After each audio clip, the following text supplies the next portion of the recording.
Assalamu alaikum. Welcome to today's Sufi teachings. This Sufi teaching series we call Community Connection occurs on the first Sunday of every month at 5:00 p.m. Eastern Time.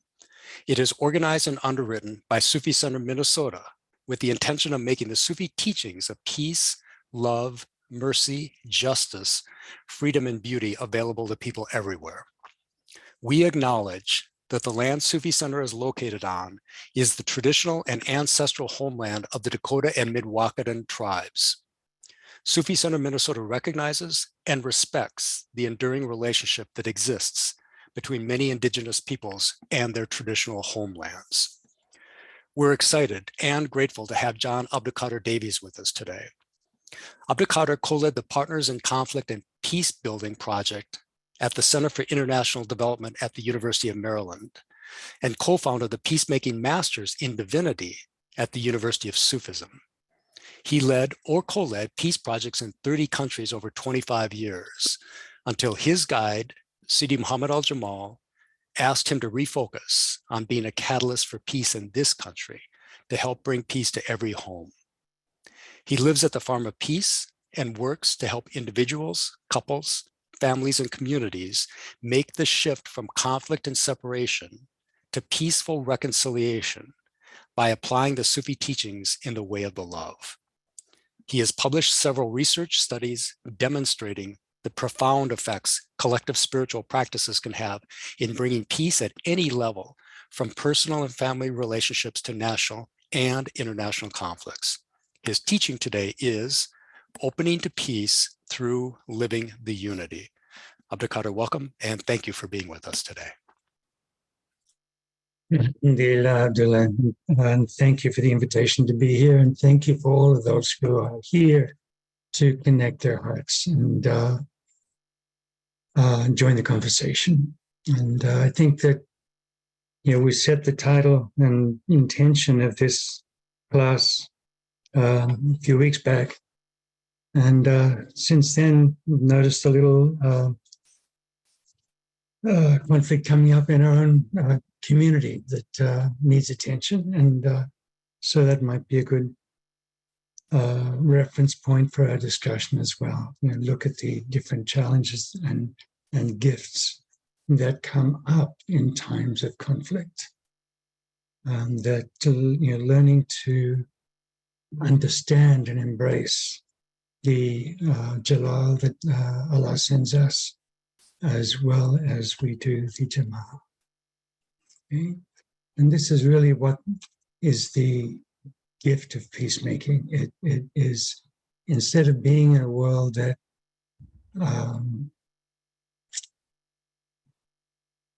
we may not feel safe because we don't understand the link between chaotic situations, conflictive situations, and Allah's love and guidance for us. And so to understand the value of peacemaking, the place in which it needs to be embraced in our community and in our families, and in ourselves, in our own hearts, we need to understand what the unity is, and how living it in our own individual lives has a profound impact on our family, on our communities, on those around us. Okay. So I'm going to start. I think this quote might have been included in your invitation to the class, but let me read it again, because it's a short summary of teaching that Sidi gives in The Reality of Gnosis on pages 24 through 26. And we just have an hour, so I want to make good use of that and allow ample time for questions and answers or different perspectives to be explored. So Sidi says in that book, The Reality of Gnosis, all existing entities are ranks of your being related to you. nothing manifests to you except that which is in you and from you. Give each entity its proper favor out of love, because from that comes what perfects you. Each entity has meaning for you. It is from you and for you. The more you're able to witness perfection, the more you arrive at your own perfection. You're his I, Allah's I, because you are the manifestation of his existence. So understand.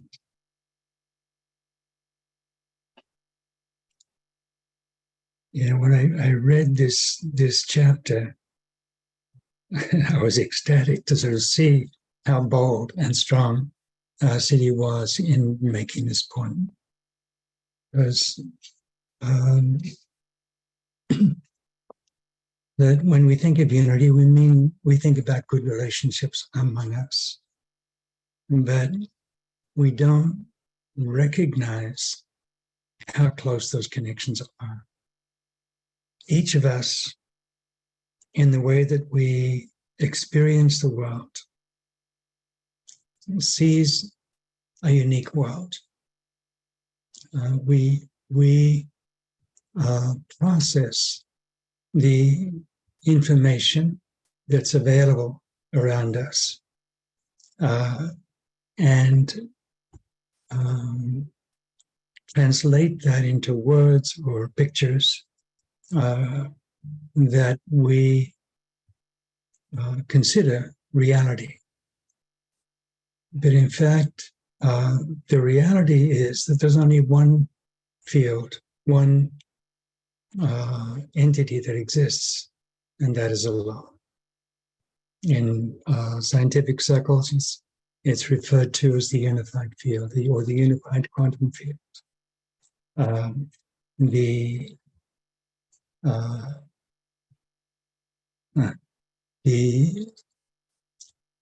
vibrations of that field, even though they're not directly visible, given the equipment we have, to go to the subatomic levels, but those vibrations actually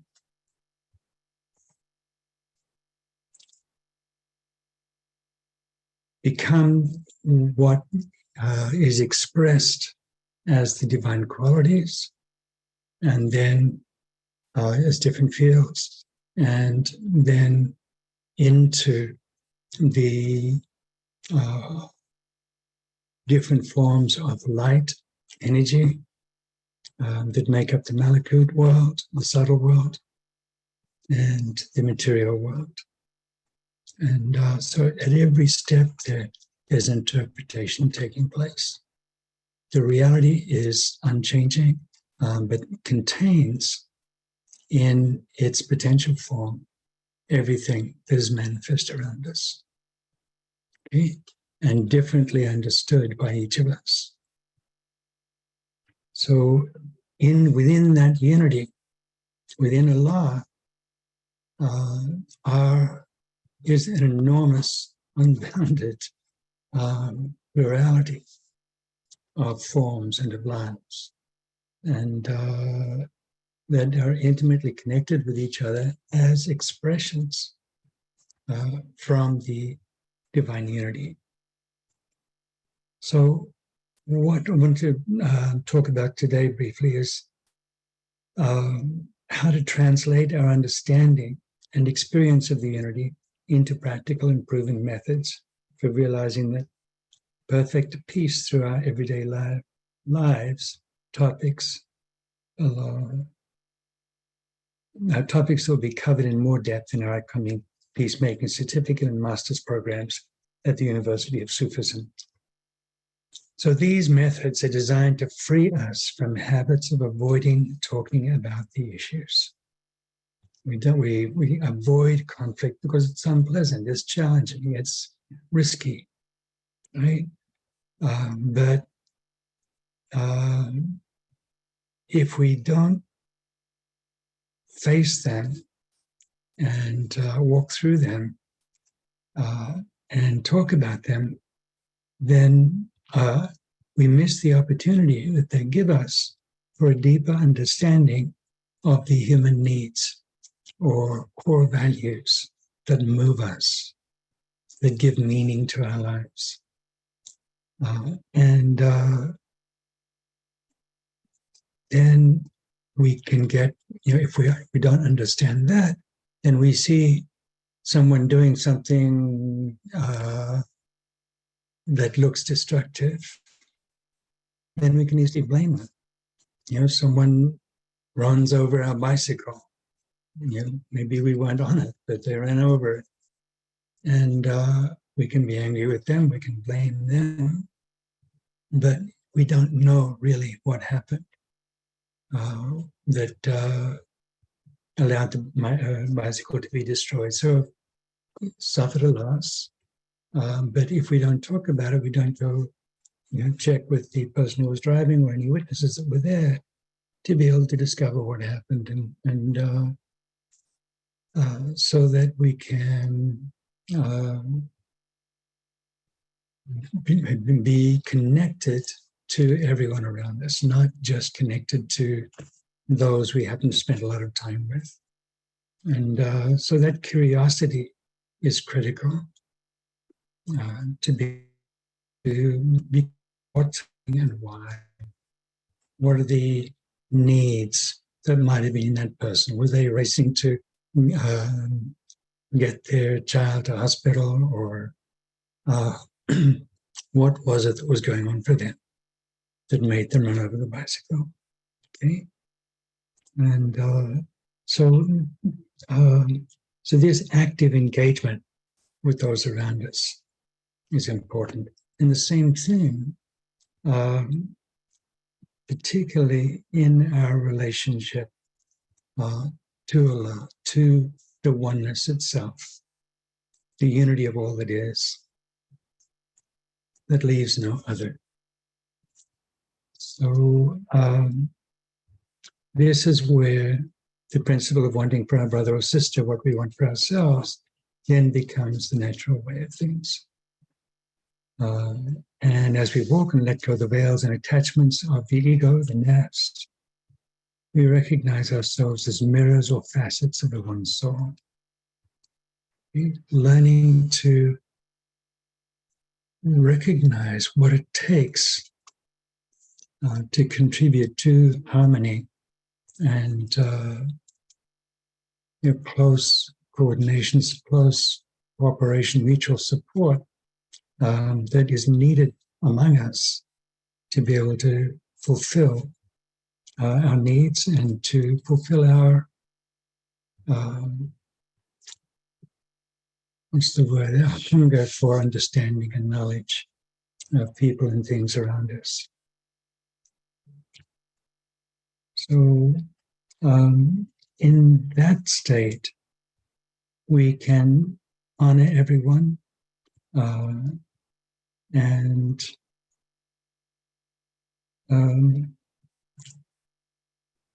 not only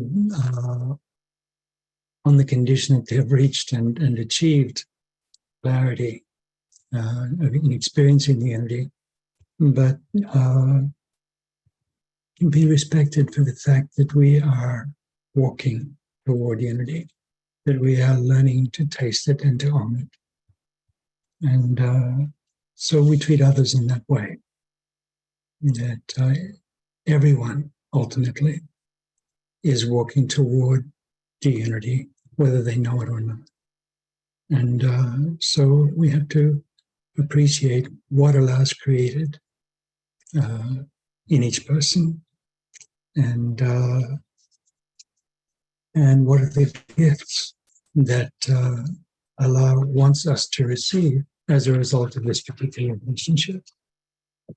The difficult relationships are as important as the easy ones. Okay? There's different forms of love called forth from us in those different situations.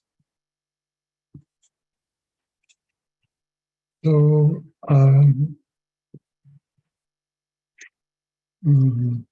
Let me read another quote from Sidi. This one's from Reality of Imagination. I find it very concise and powerful piece from Sidi, where he's describing how to surrender to the divine unity, into Allah's presence. Okay? And so Allah says in the Hadith Qudsi, I sit with anyone who remembers me. So he responds to us as we respond to him. So he, in other words, he wants us to learn how to connect with him as well, and how to sustain that connection. And along with that, there's the other level of unity where we feel deeply connected with people around us. We feel love for them, we care for them, and that is its own reward. Okay?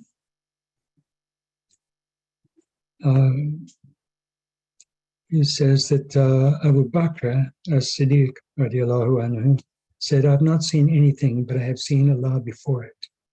And I have not seen anything that is not related to something else. So in other words, he's saying that everything that he sees is being expressed by Allah, from Allah, for us. And for himself, because he wants that relationship of love with us as well. Okay? Not because he needs it, but because he loves to give. And to be able to raise us to the level where we can fully realize that unity and build our lives around it and through it. So he says, there's no way for the human being to know the real and to have the capacity of intuitive reception from Allah, except if he first gives away all that he has. This is the surrender. When you turn to him, you let everything else go. Everything other is released. And we let the entire world leave our mind. You must sit with an empty heart with Allah. In other words, making room from Allah, the presence of Allah that opens as we seek to find it. You must sit with an empty heart with Allah, with presence, number one. And that means we've let go of the past. We've let go our worries about the future, or our expectations about the future. Just being present in that timeless moment. Because there is no time in the present. The present is infinite. Okay, so we want to find that place of just presence, and then be watchful of Allah. In other words, watchful of the divine presence, divine unity. And the third piece is to find the tranquility while remembering Allah, by calling his name, Allah. The remembrance must be by the heart, and he must not look at proofs of the arrival of gnosis. Let him abide by the door and continuously knock on it with the remembrance, in other words, with the repetition of the name. For this is the mercy that Allah gives from himself. And he grants success and inspiration to his worshipper, as we mentioned earlier. Allah protects the one who remembers him and teaches him by witnessing, as he has always done with his worshippers. And as he did with al-Qadir, sallallahu alayhi wasallam. So Allah directly transmits knowledge of himself to the Gnostic.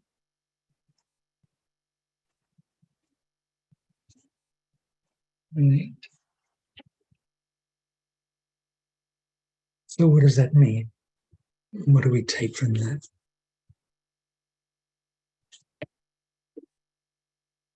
So let's just take a moment to sit comfortably in a place where you can have support for your back, and where you can just fully release all of the preoccupations of the day. And just letting your eyes close.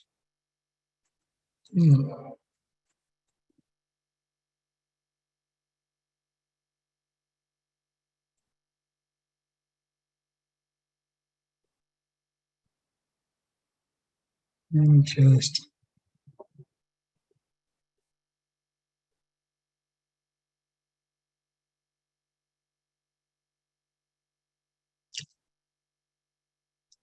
letting go anything that is not simply presence. So opening to the light in your heart, His light in you, being watchful of that, giving Him your total attention.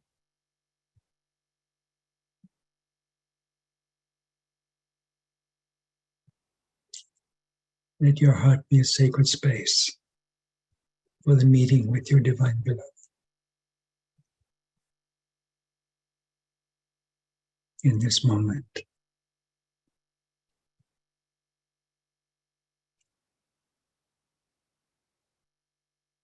And as you start to feel that divine presence,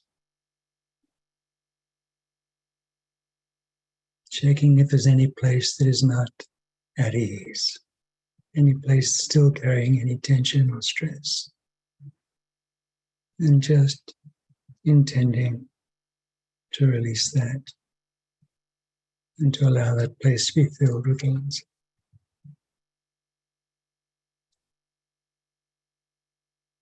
Allah.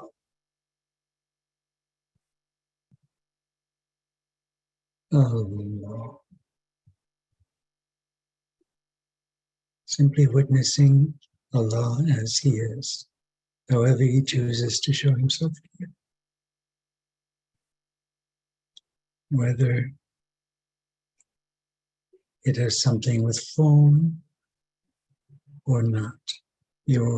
If you don't see a form that represents Him spontaneously, then know that He sees you as you are in this moment. Letting yourself connect with Him through knowledge, through knowing. His presence is real. And you can surrender your whole being into that.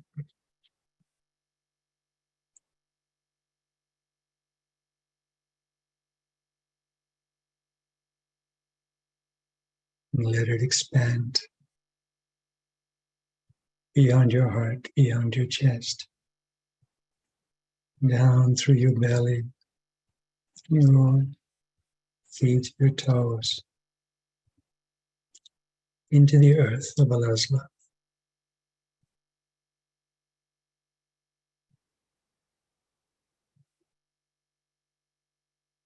Letting yourself root down into that earth of love. And letting yourself be nourished.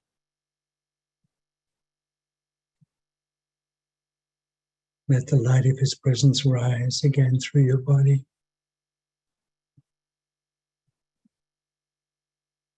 Your belly.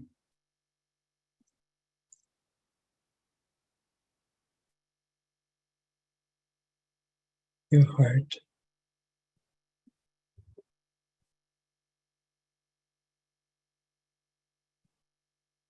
Opening even beyond the heart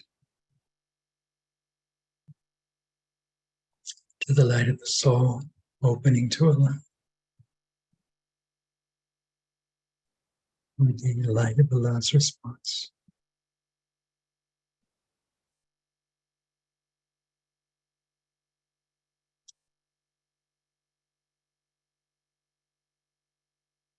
Letting the light open you to the Haqiqah.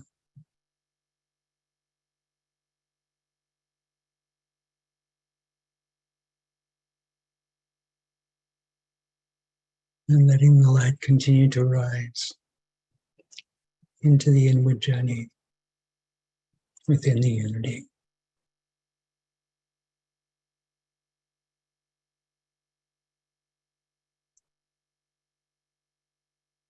Your heart connects with the heavenly home.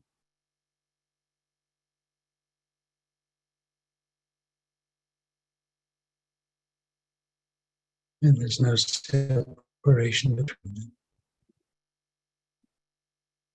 Letting your heart expand upward and downward in front of you and behind. Till there's no limit.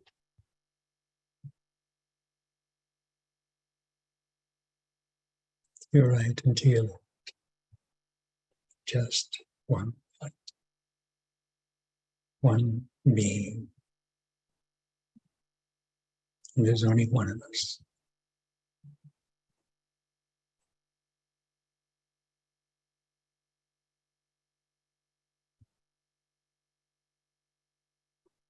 Yeah.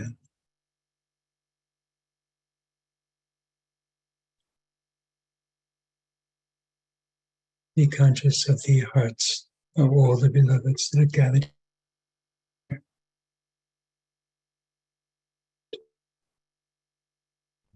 supporting each other in our surrender, in being one.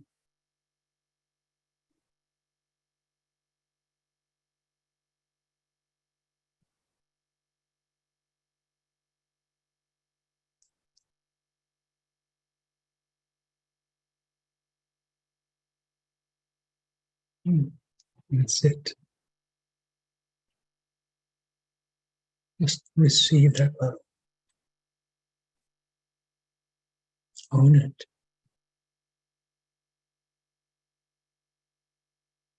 As your own being, your own existence.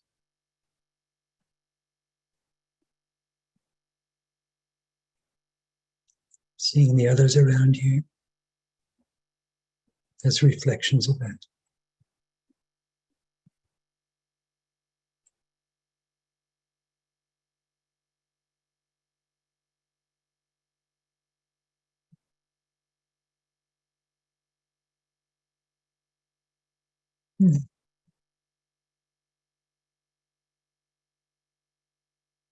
Without blame, without judgment, without argument. Only one.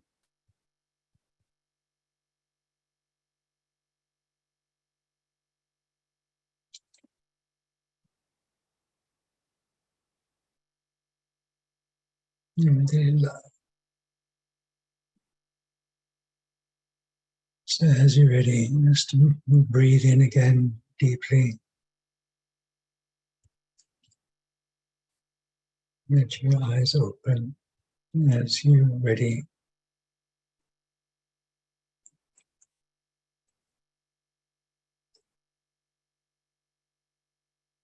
And thank Allah for His gift, however it came to you.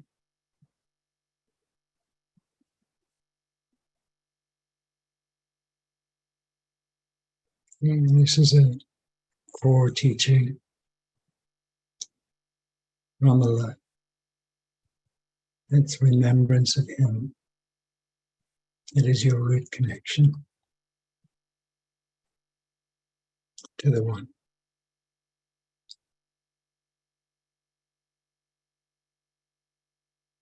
And just let your heart hold on to that connection.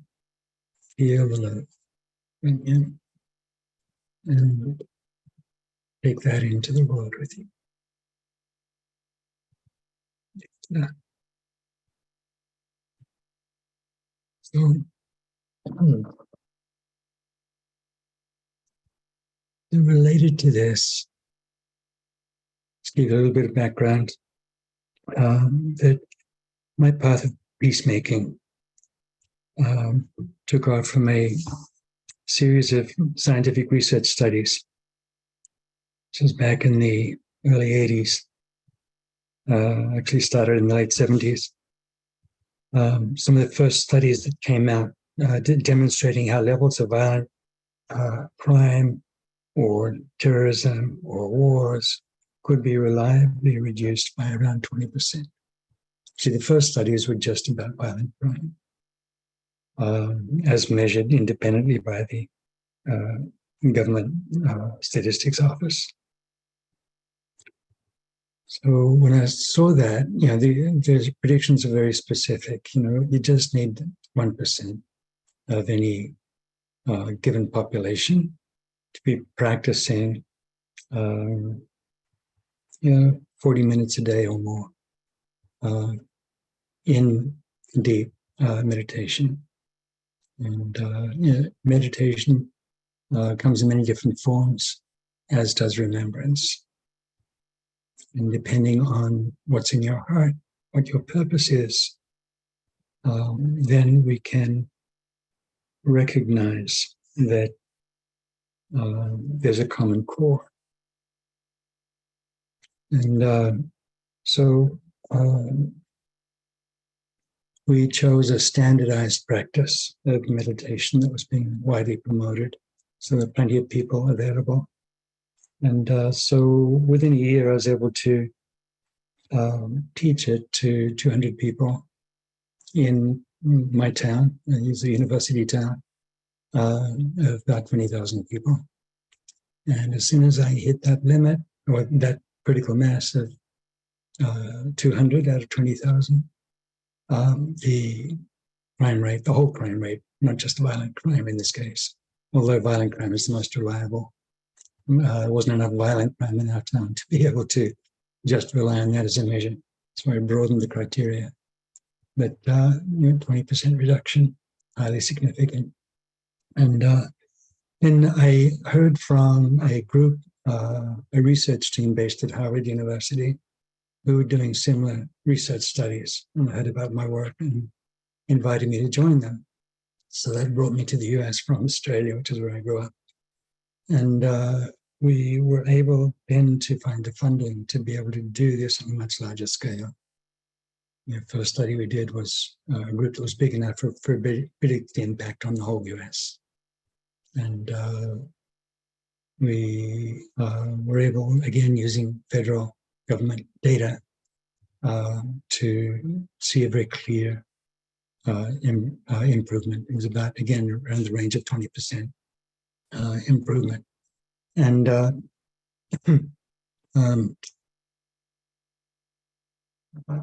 it was interesting that the group was gathered in Massachusetts, and it was Massachusetts that had clearly the biggest drop in violent crime over that time. It was about a month that group was together, and would have held it for longer, but people got limited time off and limited funds, so we had to limit the time the experiment could run for. And the next stop to Massachusetts was all of the New England states and New York. Their crime rates all went down significantly, but not as much as in Massachusetts. And those states in the Northeast were collectively benefited significantly more than the rest of the lower 48 states. And there were only 2 states that were not significant in their improvement during that time. One was Alaska, one was Hawaii, which for obvious reasons didn't have the same integrity as the 48 lower states. And so, anyway, it's just one of many ways in which we're able to investigate the dynamics behind it. And so what we did with the team then was to not only run experiments on a national level, but an international level. We looked at groups that were big enough for global impact. And we found that, again, using independent statistics from the, what's it called? It's a government-funded body that keeps track of terrorist events around the world. Terrorism dropped by 75% or 73%. during the time that these large circles were in place, groups of people meditating. That's a radical reduction. And so I thought, okay, what's a tougher test than this? And so we chose the Lebanon War, which is the most complex and a difficult war to engage with. A lot of Americans lost their lives trying to bring peace there and ended up withdrawing. But we, as in the early 80s, I brought groups together, some of them right in the middle of the fighting in Lebanon between Muslims and Christians, were gathered together in secret at night to spend that time praying in groups, because when you're in group, that magnifies. Same as happens with these groups when we gather. It magnifies the connection, magnifies the shared rhythm or vibration of the heart. And hearts tend to align at that time with each other. And we come into alignment with Allah, the heavenly heart. Then everything on the planet then softens as a result of that influence. And it stays softened, typically for some couple of weeks after the group disbands and gets back to what it was before.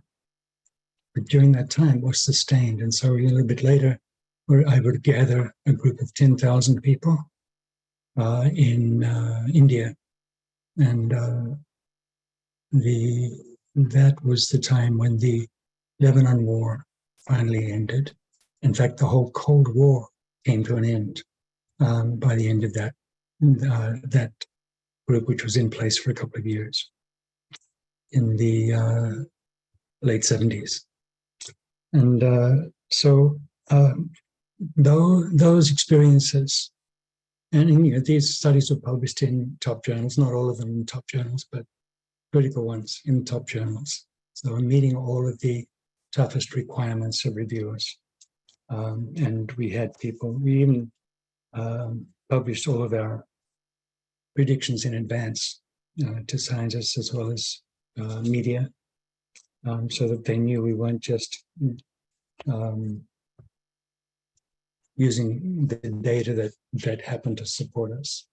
There were, I won't go through the detail, but it was a very thorough process that allowed us to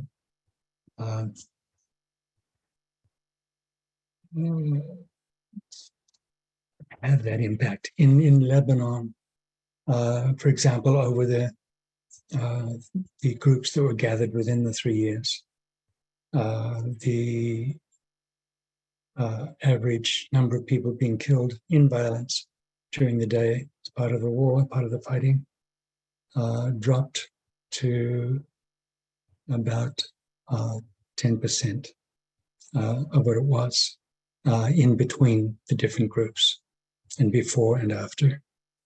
And so we had 7 different groups, and the consistency of that was beyond possibilities of chance. I think the probability value of getting that by chance was 1 in 10 million trillion. Not the sort of accuracy you expect in the social sciences. But so that focused me on the value of making peace through spiritual work, through spiritual walking, and through gathering together.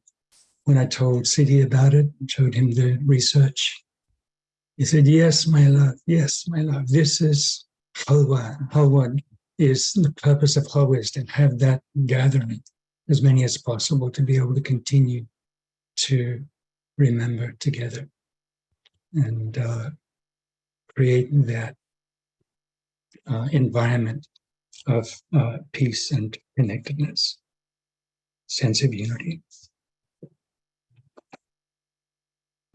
So anyway, I think that's what then led me to be hired at the University of Maryland to lead their efforts in peacemaking over 25 years.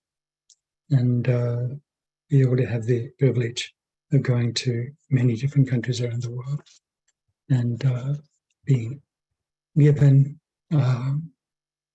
many breakthroughs to celebrate during that time.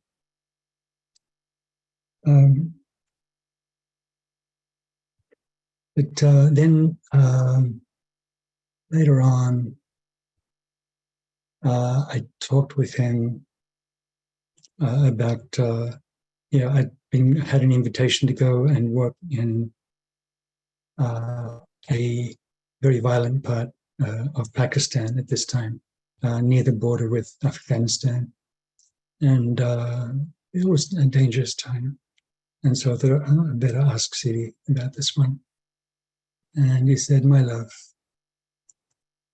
you'll be able to accomplish more by staying in the US and making peace in your own country. This is where it's needed. And if, to the extent that you can bring that peace here, or help to bring it here, because it's Allah that brings it, that you will actually be benefiting all the different countries you've been visiting and working in more than you possibly could through 2 weeks here, a month there in different countries.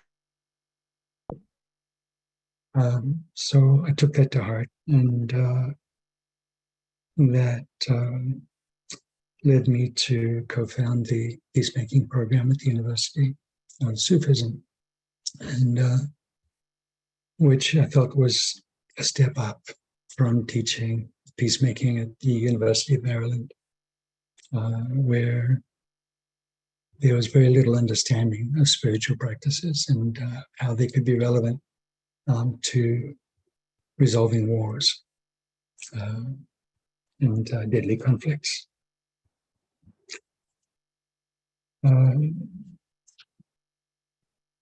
So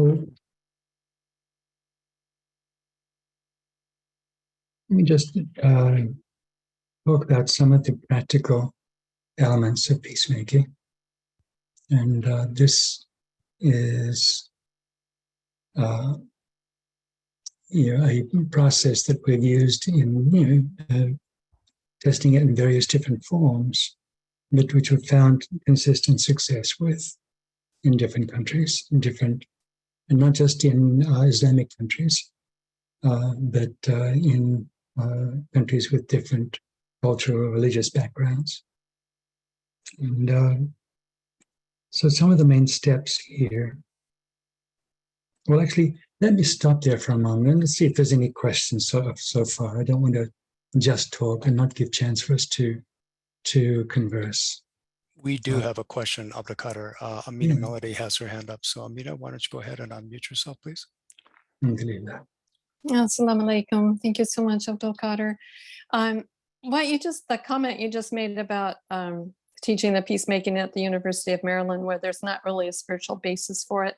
I was wondering if you could say maybe a little bit about that. Like we're also grounded in like how to work through our spiritual process in whatever it is that we're walking with. But what if you're in a more secular setting and you're working toward bringing peace and understanding and connection between people, and there's not, at least openly or overtly, that kind of intention or focus on the spiritual part? What might that look like? Yeah. Okay. So if there is a spiritual background that they share, which is different from mine, then I'll talk with them about it and to see where we can do a form of remembrance with them, so that they may not be familiar with mine, but if they have their own traditional ways of remembering God, remembering all it is, remembering whatever they call it. And so that's been helpful. And sometimes they'll invite me to lead with a prayer and encourage them to really open deeply to Allah's presence, using their language, not mine. And so If there's not that, look for traditional practices which are not spiritual, but which nevertheless help to unite the hearts in the group. And so that is also very helpful. And behind all of that is being conscious of my own connection with Allah and including them in that connection as to the degree that they're open to be able to be impacted by it. Okay? Not necessarily consciously, but I find it a great help if I am, to the extent that I'm sustaining that connection, it will influence the group. Not with the same power as if they're all doing it together, but enough to be able to get good results and to inspire their ability to work together to find a resolution to the conflict. Okay? And well, ultimately, what we aim for is full reconciliation, not just to solve a problem, but at the same time as problem solving, looking to connect with each other's hearts, to be able to understand each other better. What was it if there's been violence? What was behind that? What were they feeling? What were they needing? What was the context? What did it mean to them to do what they did? Right? So opening a learning conversation with them so that they could better understand each other. And so, peace can't be imposed. It's a false peace if it's imposed, but it's fragile. It's like, in one country, and it's not the only one, where we taught the Sulha method and mediation methods. They first they said, "Oh, our understanding of mediation, which we do regularly, is that we ask the parties to say what the quarrel is between them, and then we tell them what they should do." And so it's a form of what we would call arbitration in this country. It wasn't mediation at all.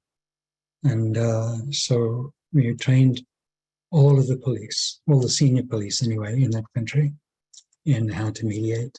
We also trained a pretty large percentage of the principal and local chiefs in the same methods. And the result was, again, violence dropped significantly. And they were able, in that context, to be able to agree that principally the representatives for the two parts of the conflict in the country were the principal chiefs on one side and the elected members of the national parliament on the other side. And so we brought them together and were able to complete a sulha between them, a reconciliation between them, so that they reconnected and could identify with each other much more strongly, to trust each other in what was being proposed. And so the principal chiefs and the local chiefs agreed to give up their leadership, at least their sole leadership of their different communities, and instead become peace officers that would get paid as they did being chiefs. And so that's just one example of how we could work with different people using the tools that were available. And we always would check with our methods to see how they related to their traditional methods, and then to see where that traditional methods broke down, and to help them repair it, to fill in the missing elements. And then there was, just celebrations all over the country in terms of the reconciliation that came out of that. Okay, so does that answer the question? think. Okay. Any other questions before we move on? We do have a question that came up in the chat of the cutter, which I'll read. And in the meantime, if anyone else has a question, please raise your hand. Okay. Rivka asks, in the study that showed crime reduction, was there any particular kinds of crimes which showed a reduction versus others that showed no reduction? Was there a difference in times? Did you say? Was there any particular kinds of crimes which showed a reduction versus others that showed none? Yeah. No, it was very clear. The violent crimes were the ones that reliably and significantly dropped. Violent crimes are typically classified as murder or manslaughter or armed robbery, rape, and the other one I think is assault. These are the ones that reliably shifted. And as we added to the other variables that were available, we added them into our studies. We found that it also correlated across things like in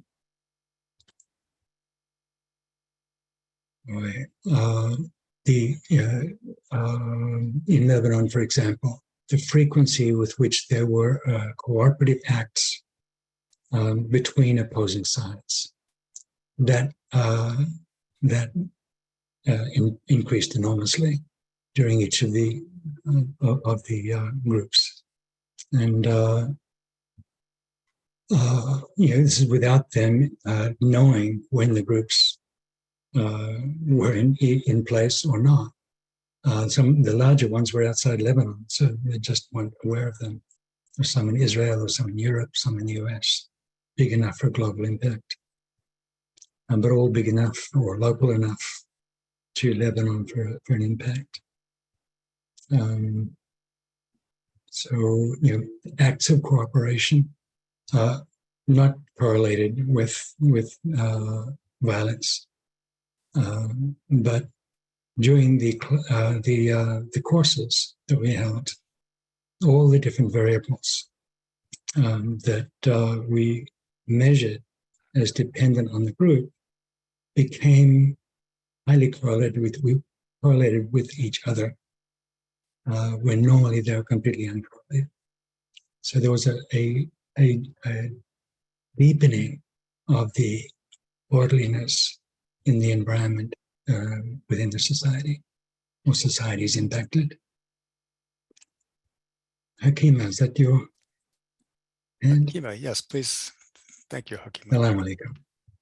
You may have already answered this in another response, but just to be sure, I was just curious if the meditation protocol you used in the studies was written down anywhere, or if I looked up a study, I could see it. Sure, yeah. If you can send me a text with your email address, and my number is, if you want to take it down. Okay, thank you.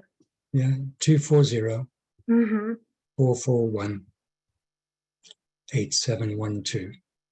You just text me there, and that is what I check most often. And then I can send you some material that will give you specifics. Thank you very much. Alhamdulillah. All right, so I want to just take a few minutes before we finish to review some of the practical applications that we use that we'll learn in the peacemaking classes that are starting later this month. I think it's the 21st or something like that.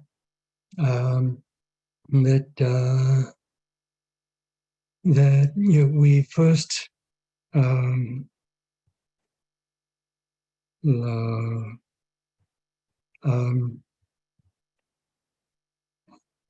the problem as Allah sees it, not as each of the parties sees it differently. In other words, try to give a balanced, inclusive view from the love. And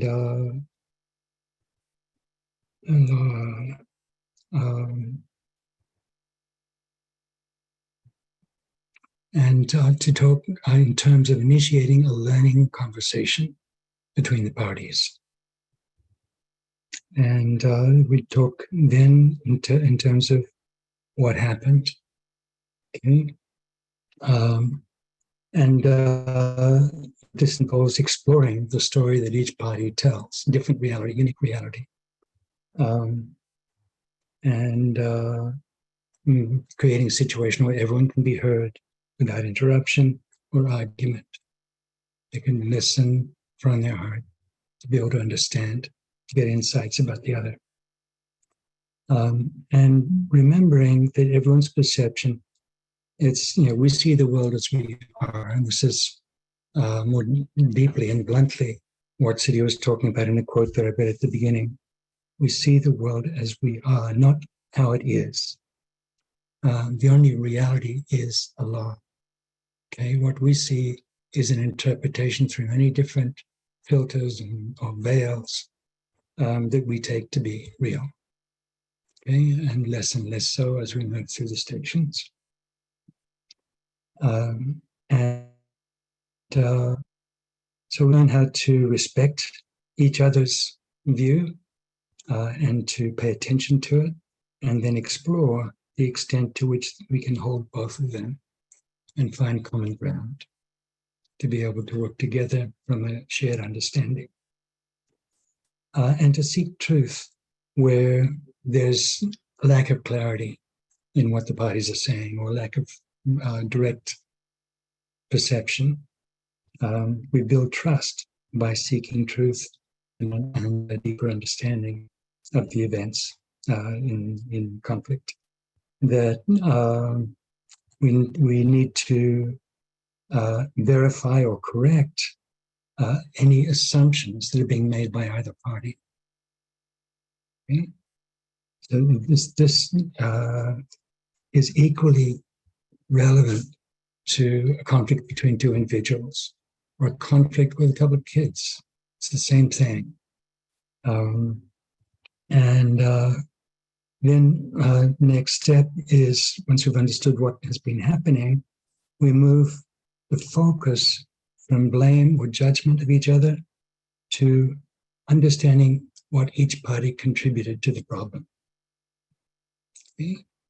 So each party has their own hand in creating the situation that is causing pain.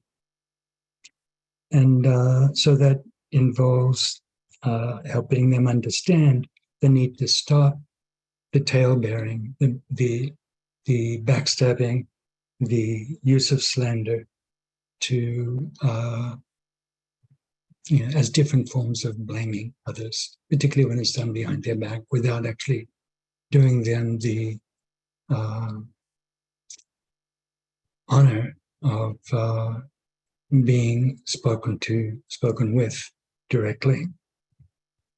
To learn how to focus on the light that they carry, the good that they carry, why they deserve respect. If they did something that turned out to be damaging, what was behind that? What was the intention behind the action that led to disaster? Then to encourage them to make tawbah for where they can see, looking back in retrospect, where they could have done better. Okay, so ask them to make tawbah in that understanding.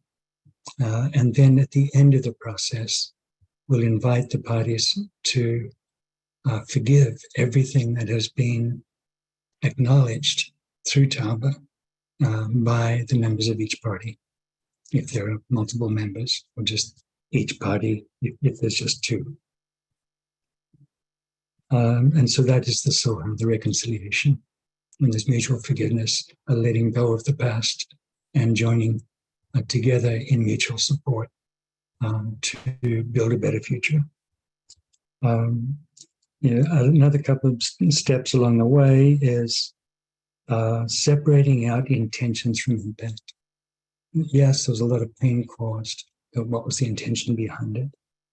And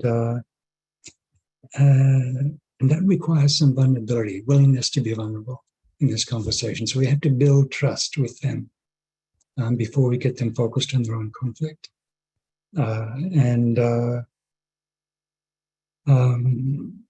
So that they can talk about how they contributed. And then from there, that helps us to identify what they're needing, why they did it, what was driving their actions that led to disaster. And be careful about distinguishing intentions and impact, because when they don't have the same responsibility for acts that weren't intended and were not simply acts of gross negligence, which can also be have us being held accountable.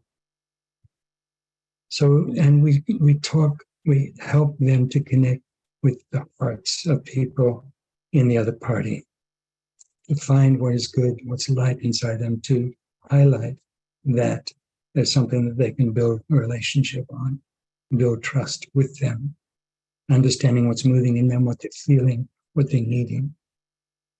And having a conversation about the feelings that have been generated, and honoring all of the human emotions as God-given. There's a purpose, there's a value in each of them. It's just if it's anger, for example, we have a choice to act out that anger in reacting to the other, or redirecting the energy from that anger into finding a constructive way forward, and to build a relationship of trust where one didn't exist before or had been broken before.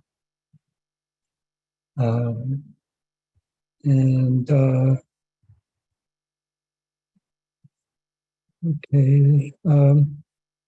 Another one is identifying the core values as well as needs of the other side.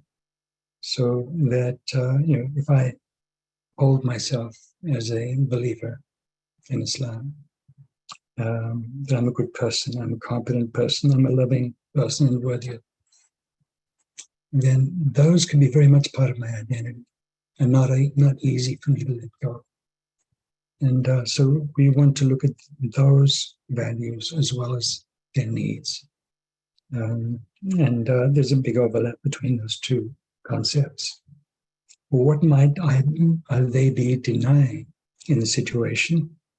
For example, in interracial conflicts, help them to be aware of white privilege, if it's a color differential that people are going by.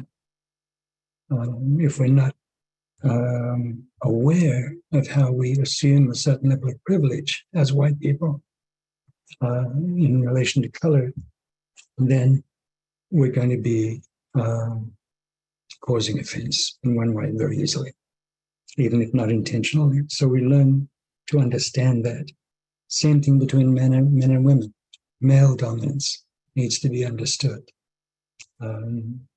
Ageism, all of the different ways in which we divide people, separate people, and tell ourselves we're better than the others. Okay? And these all block us from opening to the unity. And so we talk about the value of moving beyond those attitudes.